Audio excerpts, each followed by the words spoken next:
That is swelling music at its best. Starts slow, builds, then you get into the Batman. Plus it's Batman. I love Batman. So when I'm in the gym, I start thinking, oh, I'm Batman. Batman wouldn't give up lifting weights, so I'm not going to stop lifting weights either. Simon, man of the bald asshole here. Happy Sunday. I'm trying at weekends just try not more experimental content. That sounds like I'm going to do some operation on an alien and go, oh, I filmed this in Area 51. But just things that maybe wouldn't necessarily come to my mind straight away when I'm trying to plan content, but also the videos that people mention in the comments that, again, I don't really know what, not the appeal is. Well, no, it is the appeal. I want the audience to get something they want to watch. Otherwise, why are you even here? And everyone keeps going to me, oh, Miller, what songs you're listening to when you work out? Tell us some songs. So I thought, okay, and I know it's called 10 Greatest Workout Songs Ever, but that's a baloney title. You know it, I know it, because those songs are going to change every single day. It depends on your mood. It depends where you are currently at your life and so on and so forth. Depends how, intense and wound up you want to be. So what I did was I took songs I've always listened to when working out, and I put them in this list. But I also went back over the last sort of 4 or 5 months, and I found the songs that I'd listened to the most on streaming services, and I've thrown them in here too. So it's not really my favorite songs, but these are the songs that really, since lockdown kicked in, have fueled me forward as I trained on my stupid floor. Number 10 is, I can't pronounce the guy's name, and I should have looked it up, but I haven't, and now I'm running behind. It's like ENNIO, MORRICONE. That's not his name at all. The dude that wrote all the amazing scores for the Westerns back in the day. He is brilliant.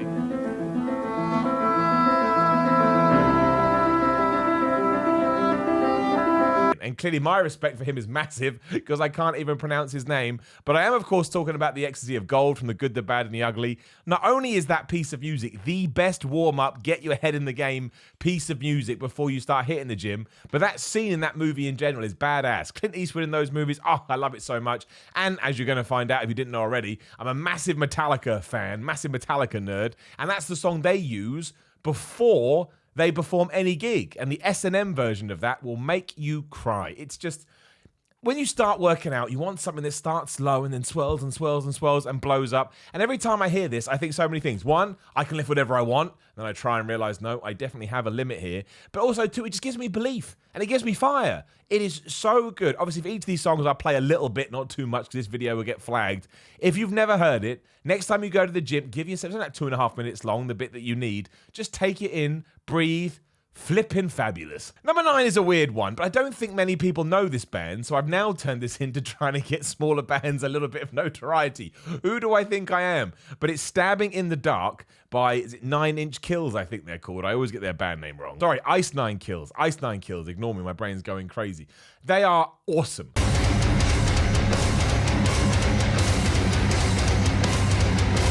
Their last album, I don't think they've released a new one, is all based on horror movies. So Friday the 13th, Nightmare on Elm Street, Jaws. And the way that it's almost like performance metal. And Stabbing in the Dark is just, oh man, it's got so many heavy bits to it. And honestly, there were some times in the gym this year when I've just put that song on repeat, repeat, repeat, and I get around about 8 in, and I'm like, right, I need to listen to something else. But just, again, the way, the rhythm of it, the pacing of it, it just gets me so pumped up. It gets me so hyped. And when you get to the really heavy bits, if you're sort of on your, 13th, 14th rep, you're about to fail, and it hits, all of a sudden you're like, oh, there's my adrenaline. That's better than pre-workout. Screw pre-workout. If somebody could take the feeling I get when I listen to music like this and somehow inject that into my brain, I'd pay 3 times the amount I do for pre-workout. This song kicks ass. Number 8 is a really standard one. If you're a wrestling fan, this will be on your workout playlist. It is The Game, Triple H's theme by Motorhead. It's time to play the game. Some people like that other theme he had beforehand, the one that went winner, winner, winner. Win, win, win. I never got it. That theme is really annoying, I think. It goes, not gonna listen to anybody. It sounds like Action Man music. Whereas, look, Motorhead are badass anyway. One of my favorite bands. Lemmy, he's just great.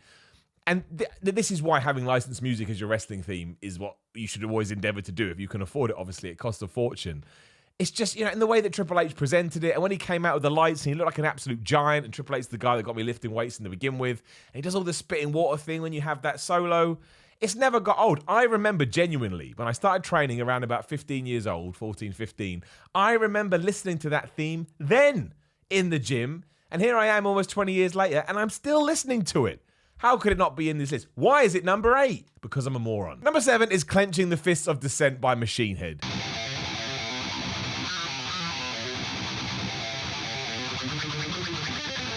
Look, if you know Machine Head, you know all their songs are basically the same. They love doing pinch harmonics more than I love shaving my head, but I don't care. Rob Flynn is an amazing singer, plus he can shout his guts out, and it's some of the dirtiest, nastiest riffs you will ever hear in your life, and I flipping love it. Machine Head were one of those bands where I was desperate for heavier music, and I found them, 12 years ago, whenever it was. I was like, this is exactly what I'm talking about. And then you get used to that level of noise, and you need more. And sometimes you just can't even find it. Like, how has this happened? I remember when Slipknot was too much for me, and now Slipknot's nothing. It sounds like, I don't know, a child playing on their bike. What does that mean? Ding, ding.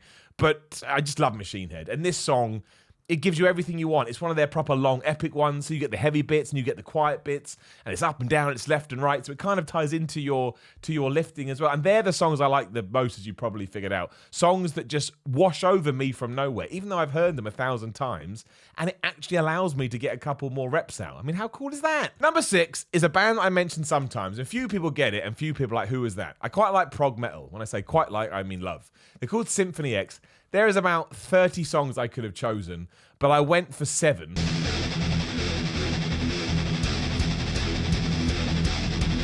Just because this was the one that took my fancy. Took my fancy today. Some of their songs are 18 minutes long. I don't expect you to go and listen to them. But again, if you are doing a set of bench press, whatever, you're doing bench press and you've got 4 sets to do, you can kind of frame it around this song.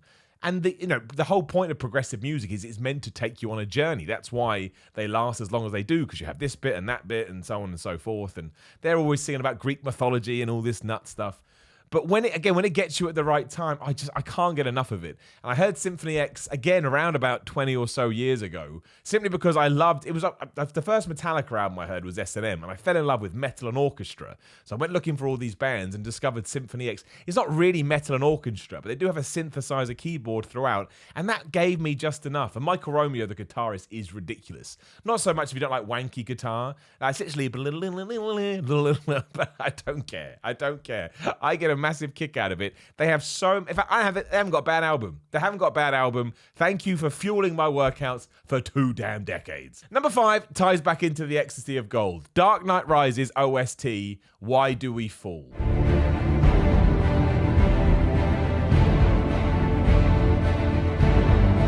That is swelling music at its best. Starts slow, builds, then you get into the Batman. Plus it's Batman, and I love Batman. So when I'm in the gym, I start thinking, oh, I'm Batman. Batman wouldn't give up lifting weights, so I'm not going to start lifting weights either. I tell you this, before I started wrestling training, which I did in 2016, I was on a treadmill or a cross trainer or something in the gym, and I was trying to make up my mind, should I be a wrestler, should I not be a wrestler? I was just intimidated. That song came on, I was like, I'm going to be a wrestler. What a moron. What a stupid person, but I don't care. That's how much it inspired me, and that's how much it G'd me up. So as soon as I heard it there, I was like, right, anytime we're feeling worn out in the gym, we're putting this Mother Hubbard on, and I still do it. To this day, it was ages ago. Number 4 ties into me going to my streaming account and seeing what song I've just smashed this year. What the Dead Men Say by Trivium off their latest album. Oh man, it's good. Trivium get a big kicking by some people because they think they're derivative, or they don't think they have any. They gave up on their original sound, and I can't remember the name of the album now. Oh, it's gone from my head. But the one where it's just basically a Metallica tribute album. I don't care. I think I love them so much. They are like Metallica reborn, but I also think they have their own style. And this album especially felt like that. It felt like we know who we are. We know what we want to do. They're also really active on like Twitch and stuff, which is neither here nor there, but it's cool. Much like you tune in to see people talking about weights, it's cool to see that interaction with someone actually playing a guitar and how they interact with that. I don't know whether it's my favourite track off the album. I have to go through it track by track, but that's not what this is about. I look for the one that I played the most, and it was this, so it has to be up there. And if you are brand new to metal music, which you may be, check out Trivium. I tell you, I think some people just have a bee in their bonnet about them, so won't give them the time of day. I will give them 24 hours. All right, top 3 is what I'm just going to throw all my Metallica tracks in. I mean, these change all the time. It could be Dyer's Eve. It could be Fuel. It could be Memory Remains. I mean, Metallica are just a walking bag of amazing metal songs. But in number 3, I got Creeping Death. Off Ride the Lightning. It's awesome. It's about Egypt. It's about the Pharaoh. It's just a badass song. And when that riff kicks in, you make sure you're ready to start your, weight session just as that comes. And then when the drums smash it forward and the breakdown, the duh, duh, duh, duh, duh, duh. How can you not lift weights to that and not try and also run through walls at the same time? These are the feelings I want. Can I feel like I lift 700 kilograms even though I can't? Yes. Do I want to feel like as I'm doing that I can smash through concrete? Yes. This song ticks my boxes. And number 2 and 1 are a toss-up. Like, there's no real top 10 here. I've just done it because it's an easy, accessible format. Number 2, I put 1 by Metallica. Again, it's 7-8 minutes long. It starts off slow. The chorus is heavy. But it's the latter part of the song, which is good for lifting weights, right? When you get into all the triplets, I still think that, the darkness imprisoning me is the best piece of music ever. Not really piece, segment, section, whatever. Best section of music ever. It has never got old. The amount of times I get goosebumps as if I've never heard that before is over and over again. It's good on And Justice for All. It's good on S&M. It's good every time they play it live. It's a masterpiece. And if you've ever seen Metallica live, this is why they're so cool too. They have the light show and they do you've got the lights going. That gets in your head so that when you're training, you get the same kind of feeling as you did when you saw it live and you get more adrenaline. Bad freaking ass. And number 1, lo and behold, you're all going to fall down if you know, it's Master of Puppets. Again, Master of Puppets is probably the greatest metal song ever written. It's a boring answer, but there's a reason it's a boring answer, because it has worth to it, and it's that good. S&M version, great. Master of Puppets version, great. Live version's great. The breakdown in the middle with the quiet bit, I don't understand. If I had written Master of Puppets, I would tell everybody, oh, hi, this is Simon. I would go, I wrote Master of Puppets. I don't know what Master of Puppets is. Well, more for you. I wrote the greatest song ever, and you're resting on your laurels. That must have got me through so many weight sessions when I'm exhausted. That's more of a friend to me than some friends I have. If we're talking about trying to help you out, Master of Puppets has more worth than my friends. If you are my friends watching this, it's not real, it's not true. Please still buy me a birthday present. That's actually not true. Don't like getting presents for my birthday. Different video. There you go. 10 workout songs that I basically think kick ass. That's it. You asked for it, you get it. Like the video, share the video, subscribe to the video, hit the bell, got a Patreon, patreon.com/Simon316. And I got a band. I should have mentioned this, I'm an idiot. MG and the Juggernaut is my band. Go listen to Never in Secret. Go and train to that. You'll enjoy it. See you soon.